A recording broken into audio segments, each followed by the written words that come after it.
This morning, a painful recovery for 8 victims and an entire community after investigators say a man used a makeshift flamethrower and shouted "Free Palestine" during an attack in Boulder, Colorado on a march calling for the return of Israeli hostages still held in Gaza. It is clear that this is a targeted act of violence, and the FBI is investigating this as an act of terrorism. Videos from the scene show a man shouting and waving bottles filled with some kind of liquid. Authorities now identifying the suspect as 45-year-old Mohammed Sabri Solomon. 2 senior law enforcement officials say he's an Egyptian national and that while the investigation is in the early stages, he appears to have acted alone. Police arrested him at the scene. And they immediately ran into a chaotic situation where a man was throwing Molotov cocktails and using other devices to hurt people.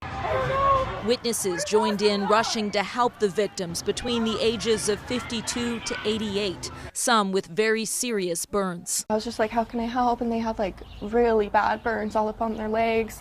And then I went over to this other grass area that was like right by the front entrance.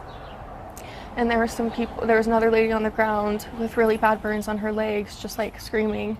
The attack follows the deadly shooting less than 2 weeks ago of 2 Israeli embassy staff members in Washington, D.C., after which investigators say the suspect shouted that he did it for Gaza.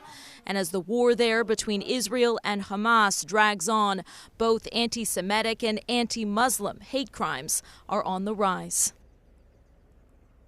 In Washington, Alice Barr, NBC News. Senior White House officials say President Trump has been briefed on the attack as Colorado officials, including the governor, condemned the violence, saying the suspect should be prosecuted to the fullest extent of the law. In Washington, Alice Barr, NBC News.